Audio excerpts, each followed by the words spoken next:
Bismillahirrahmanirrahim.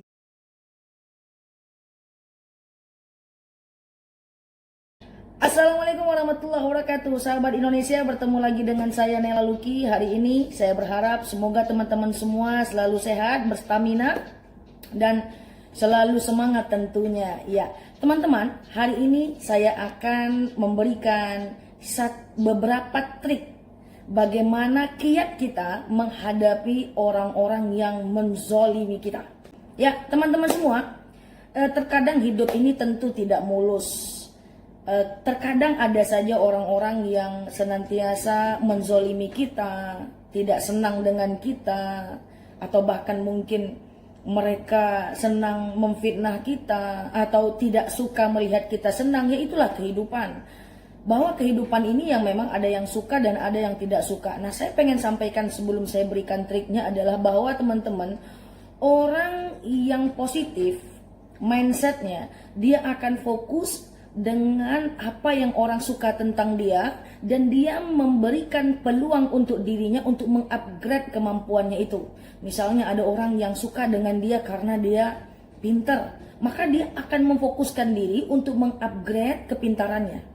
Atau ada orang yang senang dengan dia karena dia misalnya cakap dalam berbicara, dia akan mengambil pujian ini sebagai salah satu bentuk agar dia tetap mengupgrade kelebihannya.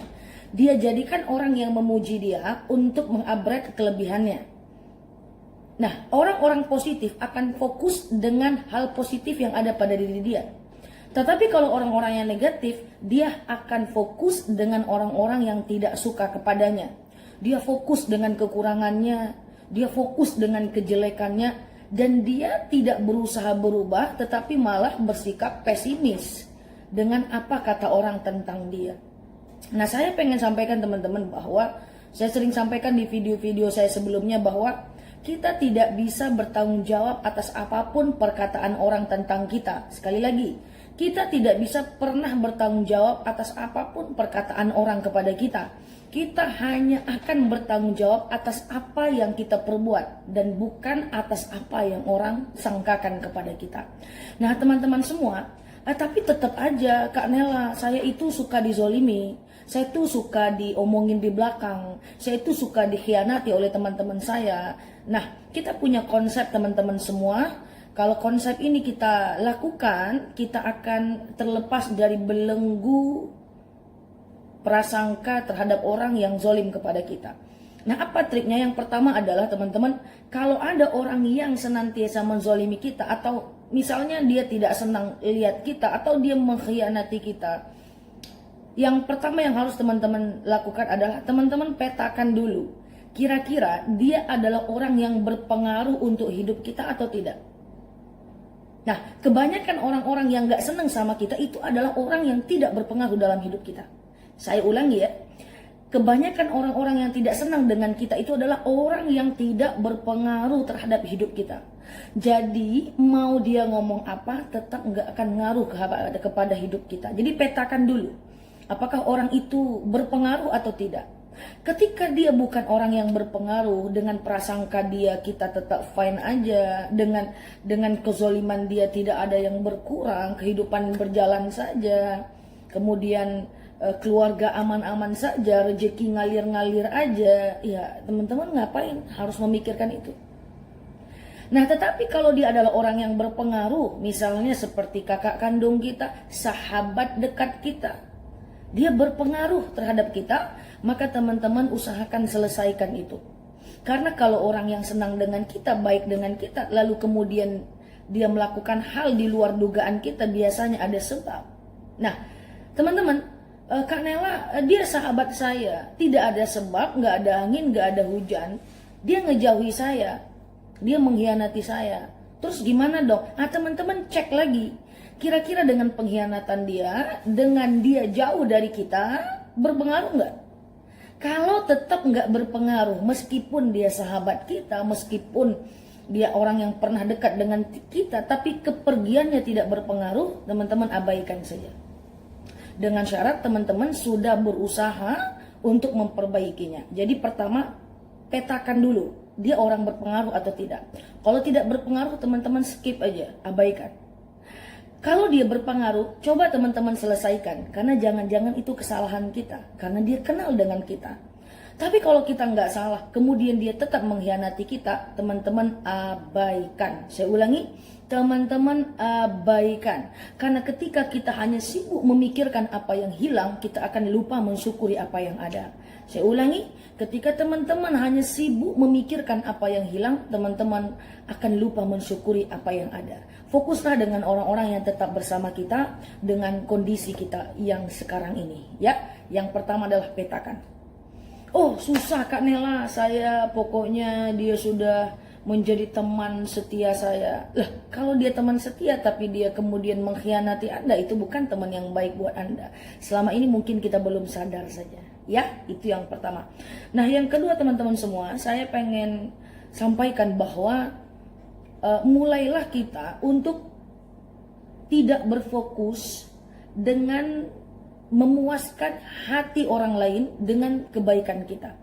Teman-teman, kita ini manusia biasa. Tugas kita adalah berbuat baik. Tapi ketika kita berbuat baik lalu kemudian kebaikan kita itu dianggap buruk atau dibalas buruk, biasakan diri teman-teman latih untuk tahan ketika antum dizolimi.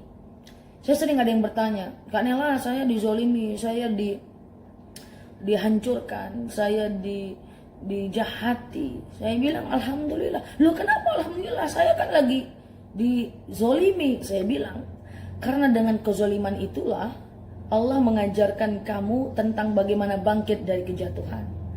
Kalau tidak ada dia yang menzolimi kamu, maka kamu akan gitu-gitu aja.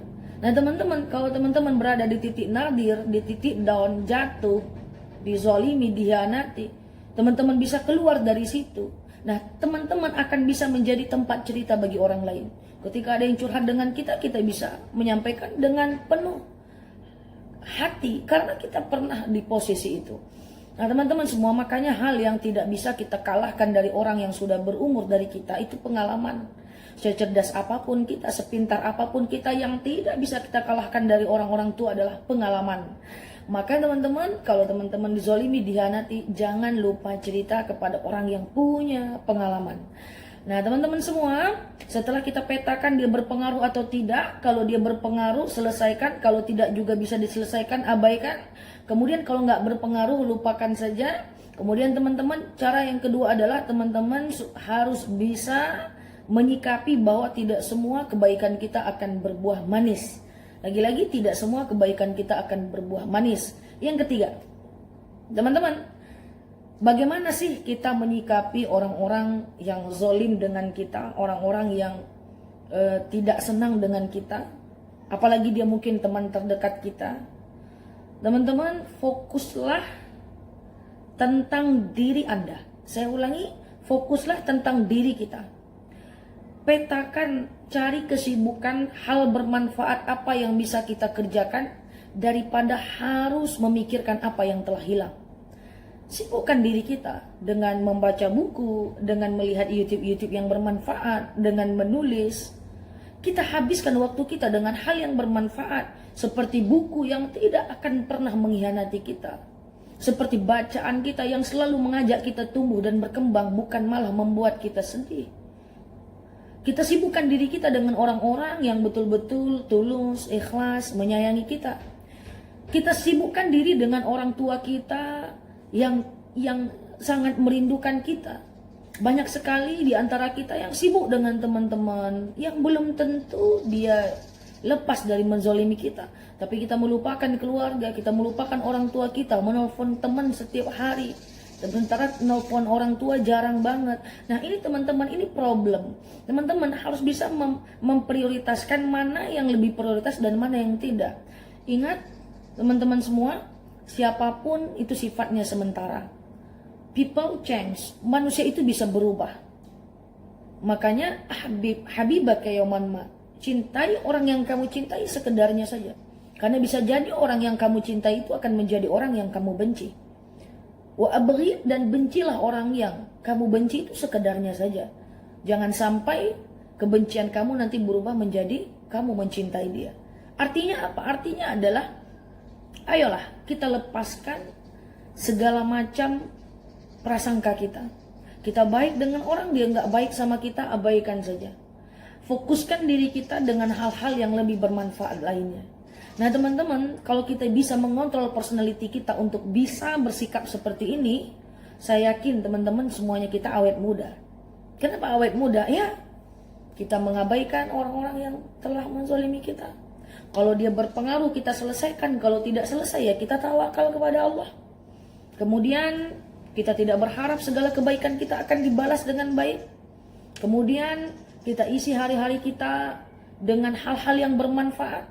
Kalau ini kita lakukan, nggak ada lagi ceritanya teman-teman galau, pusing, suntuk, dan seterusnya. Saya yakin ini learning by doing, ini dilatih, ini diusahakan. Kalau kita bisa latih, kalau kita bisa usahakan, kita akan menjadi orang-orang yang baik teman-teman. Ingat, kita ingin jadi orang yang baik. Saya sering sampaikan di video-video saya sebelumnya, kalau ingin jadi orang pintar, baca buku, sekolah tinggi-tinggi, gampang banget. Kalau seandainya ingin jadi orang kaya, kerja keras, insya Allah rezeki akan ada. Tapi kalau ingin jadi orang baik, itu butuh dilatih, butuh diusahakan, butuh diupayakan. Mudah-mudahan video-video saya ini membantu teman-teman semua untuk pelan-pelan mengupgrade diri saya secara pribadi, umumnya kepada teman-teman semua. Dan saya tetap berharap kita bisa menjadi lebih baik. Baik, demikian dari saya hari ini. Sampai ketemu besok dengan video-video saya yang lainnya. Teman-teman semua, selamat beraktivitas dan tetap positif. Assalamualaikum warahmatullahi wabarakatuh.